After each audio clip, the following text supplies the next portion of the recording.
The 1970s was a decade of bell-bottoms, disco balls, and some seriously disappointing cars. While the wealthy flaunted luxury rides and muscle cars, those on a tight budget were left with vehicles that were anything but glamorous. Today, we're counting down the 10 shittiest cars from the 1970s that only the cash-strapped could afford. From underpowered engines to laughably bad designs, these cars were cheap for a reason, and owners paid the price. Get ready for a nostalgic ride through automotive misery.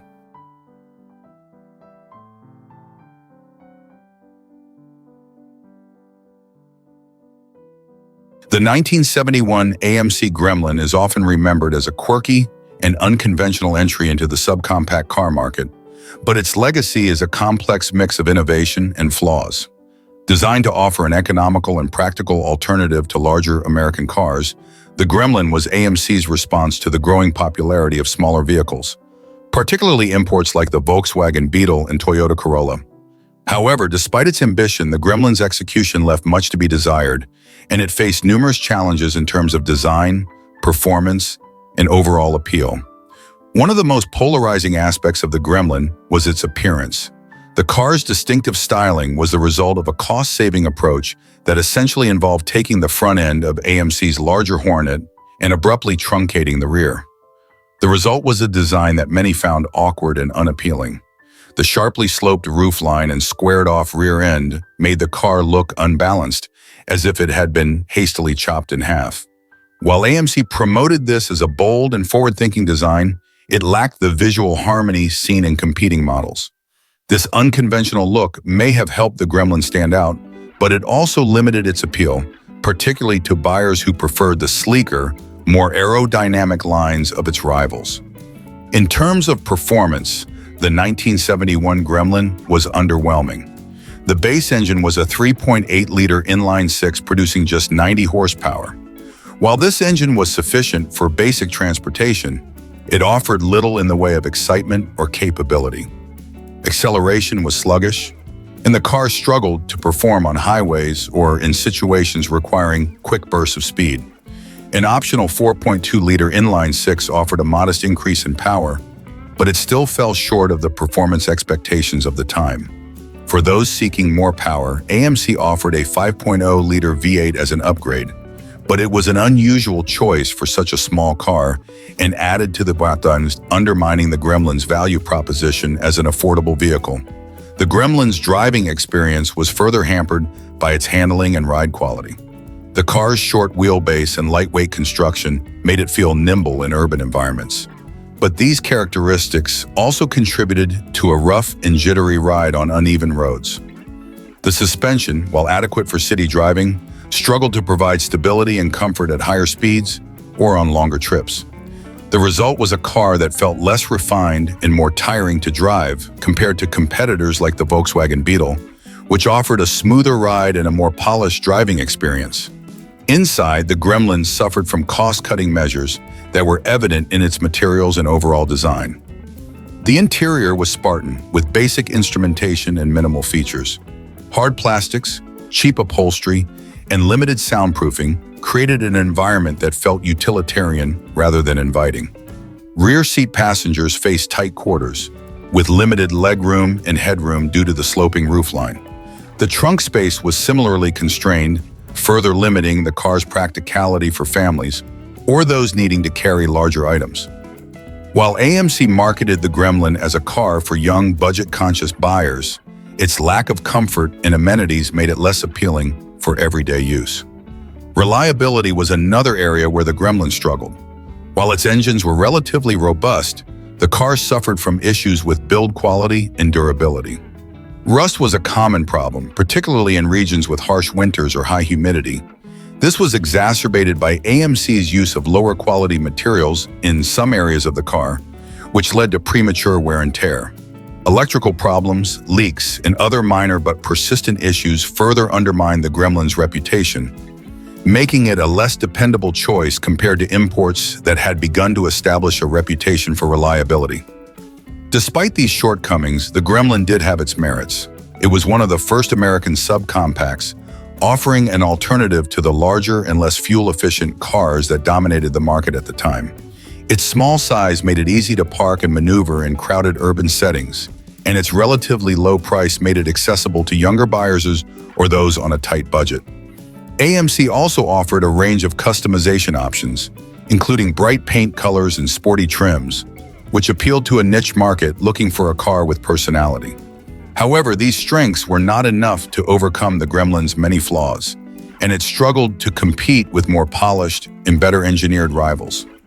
Over time, the Gremlin's reputation has shifted.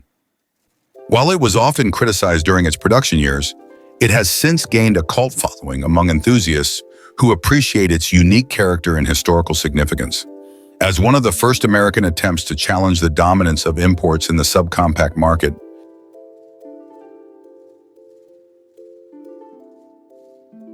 the 1979 Oldsmobile Cutlass Diesel is a textbook case of an ambitious but poorly executed innovation that left a stain on both Oldsmobile's reputation and the broader perception of diesel technology in American passenger cars.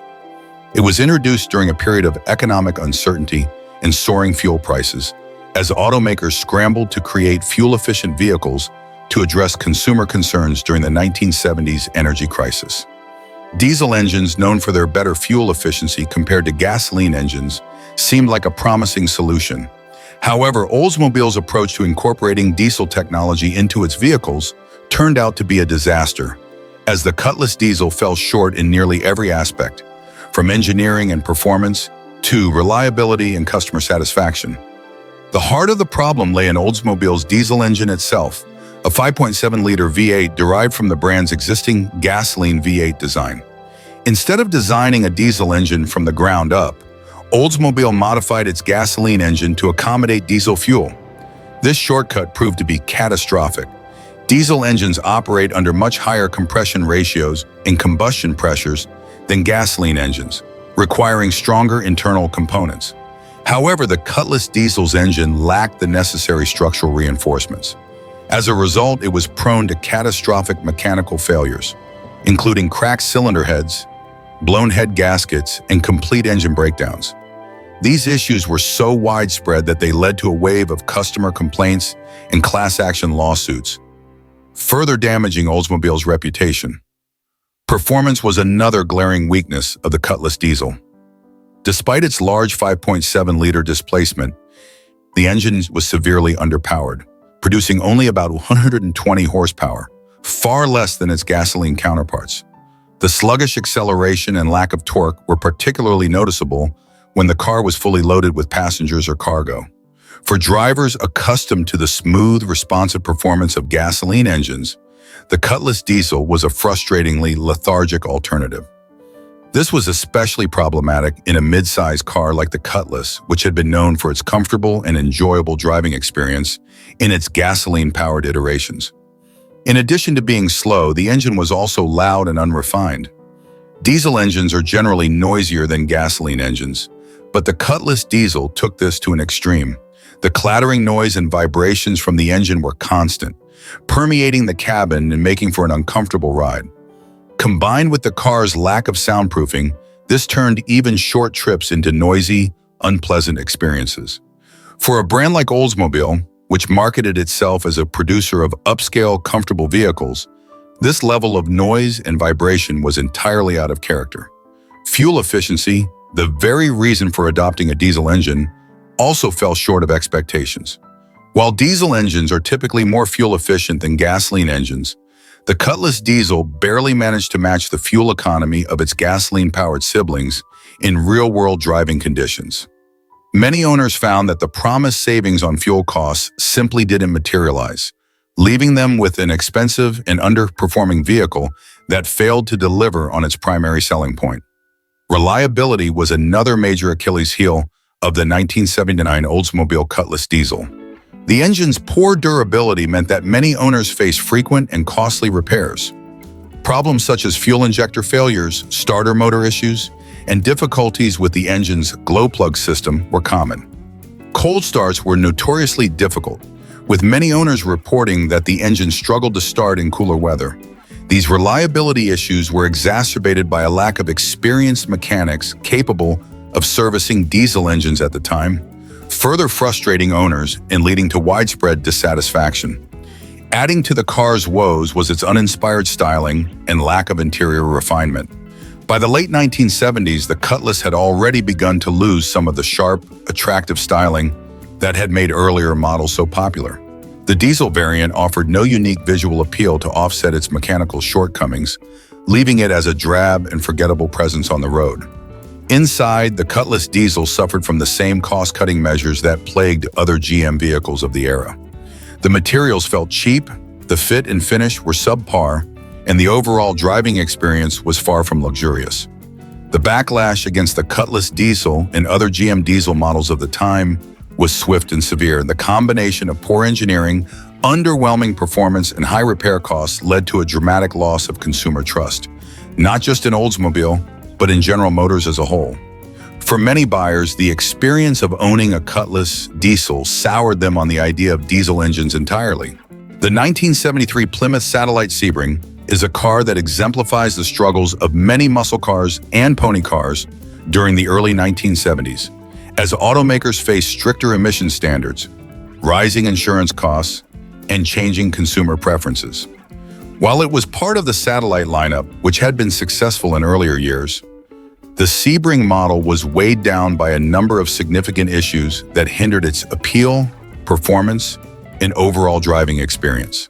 One of the primary problems with the 1973 Satellite Sebring was its sheer weight. At a time when muscle cars were losing their edge in the face of rising fuel prices and new government regulations, the Sebring felt cumbersome and lethargic. The car's added weight, which was partly a result of its larger body and increasingly complex safety features, was not compensated for by powerful engines. As a result, despite offering a range of engine options, including the smaller V8s, the Sebring struggled to deliver the performance that muscle car enthusiasts were expecting. Even with the larger engines, the car felt sluggish, unable to match the thrilling acceleration and top speeds of its muscle car competitors, like the Chevrolet Chevelle SS or the Ford Mustang Mach-1. Handling was another area where the Satellite Sebring suffered. The car's suspension setup was not designed for high-performance driving, and the Sebring lacked the sharp handling characteristics that had defined the muscle car segment just a few years earlier. The soft suspension, combined with the car's heavy weight, led to a ride that felt clunky and unrefined. Cornering was less precise, and the car was prone to body roll, making it less enjoyable to drive compared to its rivals. This lack of agility and responsiveness made the Sebring less appealing to those who appreciated the thrills and driving dynamics of muscle cars. Adding to the car's problems were its low-quality materials and build. Despite being a relatively affordable option for those seeking a muscle car experience, the Satellite Sebring's interior suffered from cheap plastics, low-grade upholstery, and poor fit and finish. The dashboard and other interior components felt flimsy, detracting from the sense of quality and craftsmanship that buyers might have expected from a car marketed as a mid-level performance option. The overall interior experience was underwhelming, with a lack of attention to detail and comfort features that made it feel more like a budget car than a muscle car. While the Satellite Sebring was still styled to capture the essence of a muscle car, it didn't have the aggressive design or the power to back it up. The exterior was bulky and lacked the sleek, sharp lines of earlier muscle car designs. The front grille and rear end had a somewhat dated look, and it wasn't a car that would turn heads in the same way as the more refined and performance-oriented models from other manufacturers. The Sebring's appearance simply didn't match the expectations of muscle car enthusiasts looking for something that looked as fast as it was. The Sebring's engine lineup didn't do it any favors either. While a variety of V8 options were available, even the larger engines didn't offer the performance buyers had come to expect from the era's muscle cars. The 318 cubic inch V8 and even the larger 360 cubic inch V8 engines lacked the raw power and performance that were staples of the muscle car market. Even with the optional 400 and 440 cubic inch engines, the Satellite Sebring was no match for the horsepower and torque of its competition. As a result, the car never had the exciting, tire-shredding power that defined the best of the muscle car era. Fuel economy, always a concern in the 1970s, was another weak point. While it wasn't the worst in its class, the Sebring's lack of fuel efficiency, combined with its relatively low power output, meant that it wasn't economical enough to make up for its performance shortcomings. It wasn't the best in terms of fuel savings, nor was it thrilling enough to justify its fuel consumption for those who cared about performance. When it came to competing with other cars in the market, the Satellite Sebring simply didn't stand out. While it wasn't an outright failure, it was overshadowed by other, more refined muscle cars and performance vehicles of the era. The performance gap, coupled with poor handling and low-quality materials, made it clear that the Sebring was not a serious contender in the muscle car wars. Instead, it ended up as a somewhat forgettable entry in Plymouth's lineup, failing to excite both critics and consumers alike. Despite these significant shortcomings, the Satellite Sebring did appeal to a segment of buyers who sought an affordable, if less exciting, alternative to more expensive performance cars. It was still a decent cruiser, and it did find its place as a mid-range vehicle for buyers who didn't want to pay a premium for a true muscle car.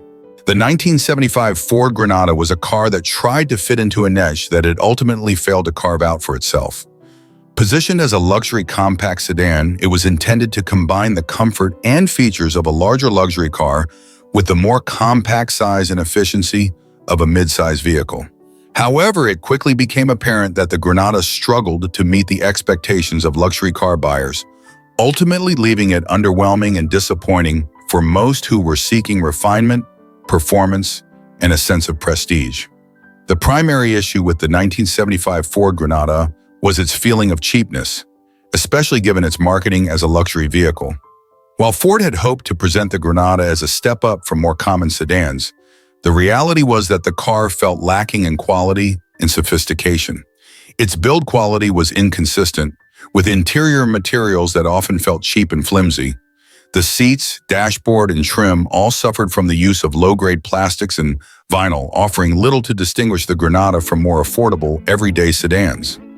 Buyers who had anticipated a luxury experience were instead greeted with a basic mass-market feel that failed to live up to expectations. Stylistically, the Granada did little to impress either. The boxy design that characterized much of the 1970s automotive styling lacked the grace or elegance of true luxury cars. Instead of the sleek, flowing lines and fine detailing that often define higher-end vehicles, the Granada's design felt more suited to an economy car. Its shape was functional but uninspired, with flat panels, sharp edges, and a lack of any distinguishing features that would make it stand out as something special. The car's overall appearance didn't exude luxury. Instead, it presented a form that was utilitarian and ordinary. Performance was another area where the Granada failed to meet expectations. Although it offered a range of engine options, none of them were particularly exciting or memorable. The base engines, including a 3.3-liter inline-six and a 4.9-liter V8, were adequate for day-to-day driving but lacked the refinement and power typically expected from a luxury sedan. The engines were neither smooth nor powerful, and they did little to enhance the driving experience. The V8 in particular struggled to deliver the performance expected of a luxury car. While it had decent power, it lacked the refinement, torque, and responsiveness that would make it enjoyable to drive. The handling was also uninspiring, with a soft suspension that did little to absorb bumps or improve cornering stability. What made the Granada even more disappointing was its inability to deliver the kind of comfort and luxury features that would justify its positioning. While it had air conditioning, power steering, and power brakes, the list of standard luxury features was minimal. It lacked advanced amenities like leather seats, high-quality audio systems, or the superior interior materials found in true luxury vehicles. The seats were not particularly comfortable, and the interior ambiance was marred by the cheap materials that made up much of the cabin. The lack of attention to detail, which could have elevated the car's feel, left it feeling more like a mid-tier model rather than something aimed at buyers seeking luxury. Another issue was the Granada's poor ride quality. Despite Ford's intentions to market it as a luxury car, the Granada's ride was often jarring. The suspension, while soft, didn't provide the smoothness and comfort that buyers typically expect from a luxury sedan. Road imperfections were felt more than they should have been, and the car lacked the overall refinement needed for an enjoyable cruising experience. In many ways, the Granada's ride felt more like a typical mid-size car, and not the luxurious, relaxed driving experience that buyers expected from a car in its class. Fuel economy was another area where the Granada wasn't particularly remarkable. While it wasn't as thirsty as some larger luxury sedans, it still consumed more fuel than a typical compact sedan. Considering the lack of performance or luxury features, the fuel economy was disappointing for a car marketed as a luxury vehicle. It wasn't the worst in its class, but it certainly didn't stand out in terms of efficiency. Ultimately, the 1975 Ford Granada failed to live up to its promise of combining luxury with compact efficiency. Its performance was lackluster, its styling was dull and uninspired, and its interior was made of cheap materials that didn't speak to the upscale image Ford had hoped to cultivate. The Granada was ultimately caught in an identity crisis. It wasn't quite a true luxury vehicle, nor was it competitive in the compact sedan segment. While it did have its merits, such as solid reliability and decent handling for everyday driving, it couldn't compete with either the luxury market or the more affordable compact cars on the market. The 1978 Dodge Aspen, a compact car that was part of Chrysler's efforts to create affordable and fuel-efficient vehicles during the 1970s, quickly became infamous for its numerous design and quality shortcomings. Initially released as a response to the oil crisis and the growing demand for smaller, more economical cars, the Aspen aimed to capture the market with its promise of practicality and affordability. However, the reality of owning an Aspen was far less than ideal, as it became plagued by mechanical issues, poor build quality, and a lackluster design that failed to impress. One of the most significant issues with the 1978 Dodge Aspen was its notorious rust problems. Despite being a relatively new vehicle, the Aspen's body and chassis were highly susceptible to corrosion. This was particularly problematic in regions with harsh winters, where the use of road salt to melt ice accelerated rusting. Rust would quickly take hold on the car's undercarriage, wheel wells, and fender areas, resulting in structural damage that, in many cases, made the vehicle unsafe to drive. This issue not only drastically reduced the vehicle's lifespan, but also led to costly repairs for owners who had to deal with the extensive corrosion. As a result, the Aspen gained a reputation as a car that fell apart too soon, especially in areas where winter weather was severe. In addition to its rust problems, the 1978 Dodge Aspen was plagued by a series of mechanical failures that further tarnished its reputation. The car's 3.7-liter V6 engine, which was the base option, was underpowered for a vehicle of its size and weight. This made the Aspen sluggish and unresponsive, especially when compared to its competitors. The lack of performance was a key drawback, as many drivers found themselves frustrated with the car's inability to accelerate with any sense of urgency. Even worse, the engine was prone to frequent breakdowns, with many owners reporting issues such as poor fuel efficiency, misfiring, and even total engine failure. This lack of reliability was a major turnoff for anyone hoping for a dependable daily driver. The Aspen's transmission system was another weak point, often leading to shifting problems or complete failure. While the car offered an automatic transmission option, it was far from smooth, often jerking or hesitating during gear changes. The suspension system, designed to offer a comfortable ride, was also a failure in practice. The handling was rough and the car lacked stability when cornering, which made it a challenge to drive, especially on uneven or bumpy roads. The combination of a sluggish engine and poor suspension meant that the Aspen was not only underpowered, but also uncomfortable to drive, making it an overall unsatisfactory experience for owners. The build quality of the 1978 Dodge Aspen was another major area of concern. The car's assembly process was fraught with inconsistencies, and the quality control during production left much to be desired. Many Aspens suffered from poorly fitted body panels and misaligned doors, leading to an overall cheap and poorly finished appearance. The interior, while spacious, was constructed using low-quality materials that wore down quickly. The seats were uncomfortable and lacked support, especially for longer trips. The dashboard and trim pieces were made of cheap plastic, which cracked and faded over time. Overall, the Aspen's interior felt like an afterthought, with little attention paid to quality or comfort. Despite the mechanical and build quality problems, the Aspen's styling was equally underwhelming. It featured a boxy, unremarkable design that failed to capture the spirit of the 1970s. The exterior was plain and lacked any real flair or distinguishing features. Compared to its contemporaries, the Aspen looked drab and uninspired. Its exterior was heavily influenced by the trends of the late 1960s, with heavy chrome trim and a bulky, utilitarian shape. The Aspen was meant to be a compact car, but it looked like a bloated, oversized vehicle that lacked the refinement of other compact options on the market. The Aspen's shortcomings were compounded by its poor handling and lack of driving enjoyment.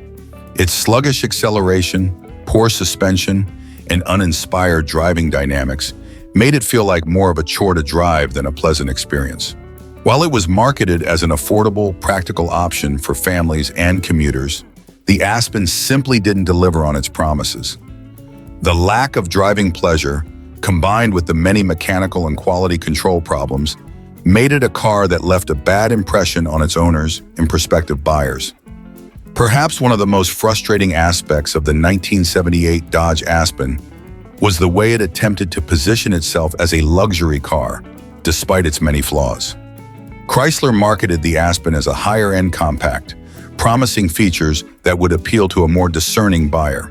However, the 1972 Chevrolet Monte Carlo was an ambitious attempt by Chevrolet to tap into the growing personal luxury car market, offering a blend of comfort, style, and performance. However, while the car had its fair share of positive qualities, the base model of the Monte Carlo ultimately failed to meet the high expectations set for it. The result was a vehicle that, despite its luxury aspirations, was bogged down by numerous flaws that left it lacking the excitement and appeal it was initially marketed with. Underpowered engine options. The primary issue with the 1972 Monte Carlo base model was its underpowered engine.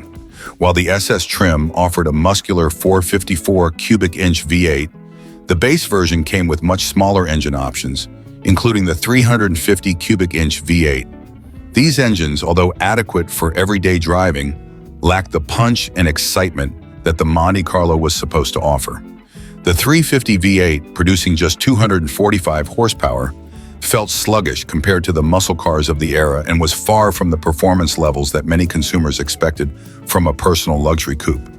Buyers looking for a car that could combine luxury with power found themselves disappointed by the lackluster acceleration and uninspiring driving experience. The base engine options also led to poor fuel efficiency, which, coupled with the car's size and weight, made the Monte Carlo seem even more impractical. The efficiency was particularly problematic at a time when rising gas prices were making fuel economy a key concern for many consumers. While the car was supposed to be a well-rounded combination of performance and comfort, it ended up being more of a heavy cruiser than a sporty vehicle. Heavy and sluggish handling. Another significant drawback of the 1972 Monte Carlo base model was its weight. The Monte Carlo, being a large personal luxury coupe, was naturally heavy. While this weight contributed to a smooth, comfortable ride, it also severely hampered the car's handling. The suspension system was not well suited for quick turns or sporty maneuvers, and the car's overall driving experience felt sluggish and unresponsive. In an era when muscle cars were expected to offer agile handling and thrilling acceleration, the Monte Carlo felt like a cumbersome vehicle that lacked the athleticism of its competitors. This heavy, uninspiring driving experience made it clear that the Monte Carlo was better suited for cruising along highways rather than taking on twisty back roads or fast corners. For drivers seeking performance or a sense of excitement behind the wheel, the base Monte Carlo simply did not deliver. This was in stark contrast to other cars in the personal luxury coupe segment, which were at least attempting to offer a balance between style, comfort, and performance. Underwhelming styling. The styling of the 1972 Monte Carlo was another point of contention. While the car had clean, elegant lines that embodied the personal luxury segment, it was not particularly striking or memorable. The base model lacked the boldness and aggression of some of its rivals, such as the Pontiac Grand Prix or the Ford Thunderbird. The front end of the Monte Carlo was relatively simple, with a mild grille design that lacked the visual impact expected from a luxury car. The body lines were conservative, and there was a noticeable absence of any sporty or aggressive styling cues that might have made the car stand out more in a crowded market. The lack of flair in the styling was evident even in comparison to higher trims of the Monte Carlo, such as the SS. While the SS version had distinct touches like special trim pieces, a more aggressive stance, and an upgraded appearance, the base model seemed bland and almost forgettable. This left potential buyers unimpressed, especially those who were used to seeing the exciting designs of muscle cars and other luxury coupes on the market. Quality issues and build concerns. The build quality of the 1972 Monte Carlo base model also left much to be desired. While Chevrolet had a reputation for producing solid, dependable cars, the base Monte Carlo seemed to struggle in this area. Many owners reported issues with the car's fit and finish, such as doors that didn't close properly, trim pieces that were misaligned, and interior materials that wore out prematurely. The interior itself, while spacious and comfortable, was basic compared to other personal luxury cars, and its design felt utilitarian rather than opulent. The seats, though plush, were not as refined as those found in some of the Monte Carlo's competitors, and the dashboard and controls felt cheap and poorly put together. Additionally, many 1972 Monte Carlo base models experienced problems with rust. While this issue was not unique to the Monte Carlo, the car's large body and heavy use of steel made it prone to rust, especially in regions with wet or salty climates. By the time some owners reached the middle of the 1970s, the 1974 Mercury Bobcat, which was essentially a rebadged Ford Pinto, inherited many of its cousin's shortcomings, making it a disappointing choice for consumers. While the Bobcat was intended to be a compact and affordable car for the masses, its execution left much to be desired. It shared several flaws with the Pinto, which had already developed a reputation for being problematic. Safety concerns. Perhaps the most infamous issue with the 1974 Mercury Bobcat was its safety record, which was essentially tied to the Pinto's legacy. The Pinto had already gained negative attention for its tendency to catch fire in rear-end collisions due to a poorly designed fuel tank. The Bobcat, while a rebadged version of the Pinto, was not exempt from these safety flaws. The fuel tank issue was a major concern, and despite efforts to address these defects over time, the Bobcat remained a car that many felt was unsafe. The lack of modern safety features, such as airbags or reinforced crash zones, only made matters worse. Uninspiring styling. In terms of styling, the Bobcat didn't do much to distinguish itself from its Pinto sibling. Both cars shared the same basic design, which was compact, boxy, and rather unremarkable. The Bobcat's front end, in particular, was bland and lacked any defining features that could elevate its appearance. Its utilitarian look reflected its budget-conscious appeal, but it lacked the charm or distinctiveness that made other compact cars of the time stand out. While Mercury attempted to give the Bobcat a slightly more upscale image, with some minor changes to trim and features, it still appeared to be a cheaply made vehicle. The lack of design flair meant that the Bobcat was easily forgettable in a crowded market. When compared to other cars in its segment, the Bobcat simply didn't have the visual appeal or personality that buyers were looking for. Performance and ride quality. Performance-wise, the 1974 Mercury Bobcat was similarly underwhelming. Its small engine options, including the 1.6-liter inline-4, offered minimal power, especially for drivers who wanted a zippy or responsive car. With just a few more horsepower than the Pinto, the Bobcat lacked the acceleration or handling prowess expected from a car of its size. While it was certainly economical in terms of fuel, the driving experience was far from thrilling. The Bobcat's ride quality was mediocre at best, with a stiff suspension and uninspiring handling that made the car feel more like a utilitarian vehicle than something enjoyable to drive.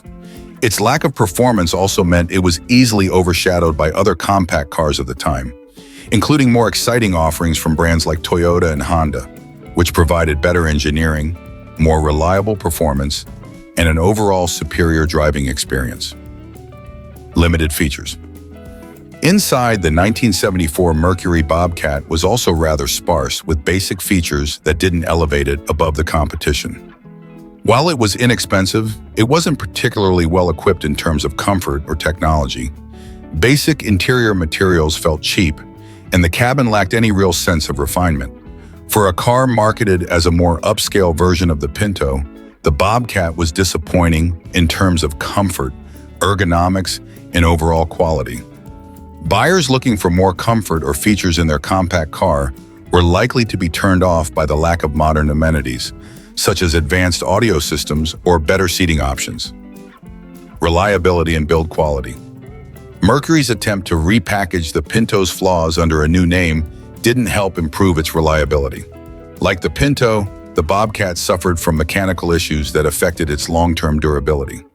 Problems with the fuel system, electrical components, and overall build quality were frequent complaints from owners. Additionally, the car's reputation for rust, especially in areas with harsh climates, made it difficult to justify as a long-term investment. The poor reliability record was another reason why many buyers turned to more reliable and better-built cars from other manufacturers. The bottom line: the 1974 Mercury Bobcat was a car that struggled to justify its existence. While Mercury hoped to create a more refined version of the Ford Pinto, it ended up with a car that carried all of its predecessors' flaws and few of its virtues. The lack of safety, uninspired styling, poor performance, and limited features made it an unappealing option in the compact car market. Ultimately, the Bobcat's legacy was tainted by the Pinto's reputation, and it failed to carve out a niche of its own. With the added baggage of being associated with one of the most infamous cars of the 1970s, the Bobcat couldn't escape its predecessor's shadow, and it became just another forgettable model in Mercury's lineup. The 1976 Chevrolet Chevette scooter was a basic, no-frills version of an already minimalist vehicle, and it took the concept of bare bones to an extreme. While the Chevette itself was a compact car designed to be affordable and fuel-efficient, the scooter version went even further in cutting costs, which resulted in a car that felt incomplete and uncomfortable in many ways. Lack of basic comfort and convenience. The Chevette scooter's most glaring flaw was its extreme stripping down of comfort and convenience features that would normally be considered standard. Gone were the rear seats, making the car unsuitable for carrying passengers or functioning as a true family vehicle. In an era when most cars were at least trying to offer something in terms of passenger comfort, the scooter felt more like a cargo van with wheels than a functional car for everyday use. The lack of a rear seat also limited the car's appeal, as even budget-conscious buyers typically expected their cars to have a basic level of seating for more than one or two people.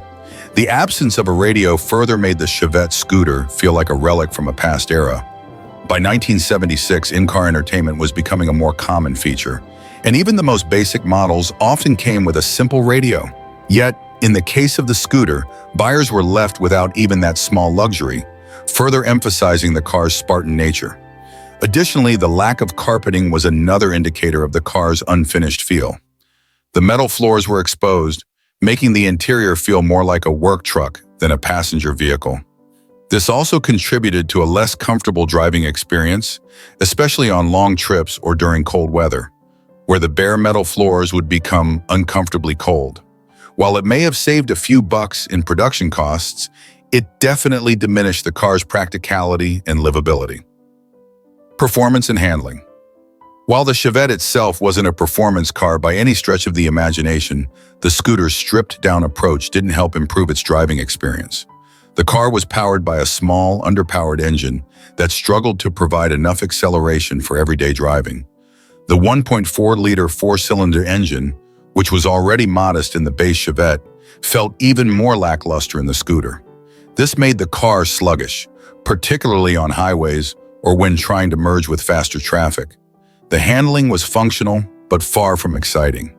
The ride was bouncy and rough, with minimal sound insulation to keep the noise of the road and engine at bay. While the Chevette scooter was designed to be inexpensive and practical, the driving experience was basic to the point of being uncomfortable. For anyone expecting even a modest level of driving enjoyment, the scooter would have been a major disappointment. Cheap materials and build quality. The interior of the 1976 Chevette scooter was another area where cost-cutting measures were evident. The cheap materials used throughout the cabin gave the car a sense of low quality. The vinyl upholstery was basic and unrefined, and the dashboard design was utilitarian at best. The lack of attention to detail and the absence of any luxury features made it feel like a car that was simply put together to get from point A to point B. This lack of attention to the interior not only contributed to the car's uninspiring appearance, but also led to a lack of durability over time. The low-grade materials used in the construction of the car would wear quickly, making it look even more beaten down after just a few years of use. The SHIiT scooter, as a result, lacked the resilience of other cars in its class, leaving buyers with a vehicle that might not hold up well in the long term. Limited appeal and market.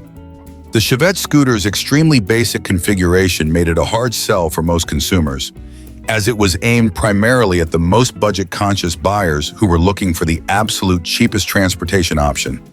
But while its low price tag may have appealed to some, it alienated those who expected at least a minimum level of comfort and practicality. The car wasn't particularly enjoyable to drive, and its lack of features made it feel like an unfinished product. In a market that was increasingly leaning toward small, efficient cars with more modern features, the SHIiT scooter fell behind. The appeal of a budget car had to be balanced with at least some level of functionality, and the scooter didn't offer that balance. As a result, it failed to make a significant impact in the market and was quickly overshadowed by competitors offering similarly affordable vehicles that didn't feel quite so unfinished or uncomfortable. The bottom line, the 1976 Chevrolet SHIiT scooter was a car that pushed the concept of a low-cost economy vehicle to an extreme, but in doing so, it lost much of the practicality and comfort that people. The 1972 Buick Riviera, known for its dramatic boat-tail styling, is often considered one of the most divisive cars in Buick's history. While it was an ambitious attempt to blend luxury with cutting-edge design, it was ultimately a vehicle that failed to resonate with a majority of buyers. The boat-tail, which was meant to be a bold statement of luxury and sophistication, became the car's most controversial feature, overshadowing its otherwise respectable engineering. The most notable feature of the 1972 Buick Riviera was its highly unique rear-end design, often referred to as the boat tail. The concept behind this design was to evoke the sleek, aerodynamic shapes of luxury yachts, with a sharply sloping rear window and a pronounced tail section. The intent was to create a vehicle that had a strong visual identity, something that would stand out as luxurious and forward-thinking. While some appreciated the boldness of the design, many others found it excessive, clunky, and awkward. The wide, exaggerated rear end with its curvy fenders and sharply sloping window made the car appear disproportionately large at the back. The Riviera, which had previously been known for its sleek and elegant silhouette, suddenly seemed heavy and overstyled, losing the refinement that had once defined it. To some, the boat tail looked like a desperate attempt to make the car appear modern, and it ended up feeling out of place in an era that was shifting toward more conservative, restrained designs. This styling decision significantly impacted the car's marketability. Where the previous Riviera models had attracted buyers with their subtle yet classy lines, the 1972 version seemed to push style to a point of excess. It alienated potential buyers who preferred a more understated aesthetic, and its awkward proportions led to a mixed reception from automotive critics. Despite its luxurious exterior, the Riviera struggled when it came to handling and ride quality. Built on a full-size platform, the Riviera had the size and weight of a grand touring car, but it lacked the nimbleness one might expect from a vehicle of its class. The boat tail's bulky design added weight that, combined with a less-than-optimal suspension system, resulted in a ride that was less than ideal for drivers seeking precision or agility. The car's suspension, intended to provide comfort, instead gave a floaty and disconnected experience, making the car feel unwieldy on the road. The slow steering response, heavy feel, and overall lack of maneuverability were jarring for a car that marketed itself as a luxury vehicle. Buyers expecting a smooth, effortless driving experience were instead met with a car that felt sluggish and difficult to handle, especially when compared to competitors such as the Cadillac Eldorado or the Lincoln Continental. What had once been a poised cruiser now struggled to match the standards set by other luxury cars of the era. While the Riviera was available with a variety of V8 engine options, including the powerful 455 cubic inch engine, the car's overall performance was underwhelming. Despite its large engine, the Riviera struggled to deliver the kind of power one might expect from such an imposing vehicle. Acceleration was sluggish, and the car's weight only exacerbated its lack of speed and dynamism. For a luxury car, it lacked the punch and road presence that buyers anticipated, making it feel more like a cruiser than a performance machine. The Riviera had always been a vehicle that combined luxury with power, but by 1972, it had lost its edge. Another area where the 1972 Buick Riviera faltered was fuel economy. The combination of the car's large body, heavy weight, and a thirstier V8 engine meant that the Riviera consumed gas at a higher rate than many of its competitors. In a period when gas prices were climbing and fuel efficiency was becoming a greater concern for car buyers, the Riviera's poor gas mileage made it a less appealing choice. The boat-tail's extravagant design only seemed to highlight the car's inefficiency. Buyers who might have been willing to overlook the car's performance shortcomings were turned off by its fuel consumption. It simply wasn't practical for the average consumer who was beginning to pay closer attention to gas prices and the environmental impact of their driving. The boat-tail Riviera, designed to be a luxury statement, was now a reminder of a time when fuel economy was not a major priority for American automakers. One of the most significant issues with the 1972 Riviera was the disparity between its price and the value it offered. Although the boat-tail styling was meant to signal a higher level of sophistication and exclusivity, the car didn't deliver on those promises. The premium pricing, combined with the car's underwhelming performance, lack of handling finesse, and poor fuel economy, made it feel like a bad investment. Despite being marketed as a luxury vehicle, the 1977 Pontiac Phoenix was emblematic of a turbulent period for American automakers, particularly Pontiac, which was struggling to keep up with shifting consumer preferences and intensifying competition from more reliable and efficient imports. As a compact car, the Phoenix was meant to capture the attention of buyers looking for an affordable and practical vehicle. However, it failed to deliver on these promises, becoming a lackluster entry in Pontiac's lineup during an era marked by a shift towards fuel efficiency, durability, and refined design. One of the major issues with the 1907 Pontiac Phoenix was its overall build quality. Despite being marketed as a compact car with a more modern and affordable appeal, the Phoenix suffered from inconsistent construction and cheap materials. The interior felt flimsy and poorly assembled, with low-grade plastics, uncomfortable seating, and a lack of attention to detail in terms of fit and finish. While the exterior design was simplistic and inoffensive, it did little to stand out in an increasingly crowded small car market, and its bland styling didn't resonate with the growing number of buyers looking for something unique or innovative. The boxy utilitarian shape lacked the flair and modernity of some of its competitors, especially when compared to the more exciting and stylish imports that were beginning to dominate the market. The Phoenix's performance was similarly uninspiring. The car was offered with a range of small engines, including a 2.5-liter inline-4, which was adequate but not particularly powerful. Even with the V6 option, the Phoenix never felt quick or engaging to drive. Its handling was unrefined, with vague steering and a bouncy, uncomfortable ride that left it trailing behind its competitors in terms of driving experience. The Phoenix lacked the agility and responsiveness that buyers had come to expect from smaller cars, particularly when compared to more popular imports like the Volkswagen Golf or Toyota Corolla. Even though it was a compact vehicle, its size and weight made it feel cumbersome and out of place in a market that was shifting towards lighter, more nimble options. Another major problem was the Phoenix's poor reliability. The car was prone to mechanical issues, with many owners reporting problems with the transmission, suspension, and electrical systems. The build quality issues, coupled with subpar reliability, led to a negative reputation for the car. As consumers began to prioritize long-term durability and lower maintenance costs, the Phoenix's reputation for frequent breakdowns made it a less desirable choice. This was especially damaging during a time when imported cars were gaining traction thanks to their higher reliability and better engineering. As the 1970s wore on, the Phoenix struggled to find a foothold in the market as it fell behind in terms of quality, performance, and brand perception. The Phoenix's lackluster performance and reliability were further exacerbated by its failure to deliver on the fuel efficiency front.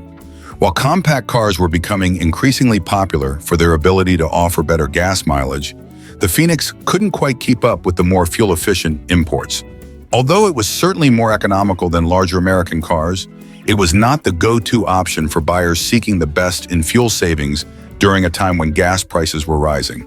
The Phoenix was simply overshadowed by more efficient, affordable, and well-engineered alternatives, leaving Pontiac's compact car offering largely ignored by consumers. In terms of legacy, the 1977 Pontiac Phoenix is largely remembered as a lackluster entry in a brand that was beginning to lose its way.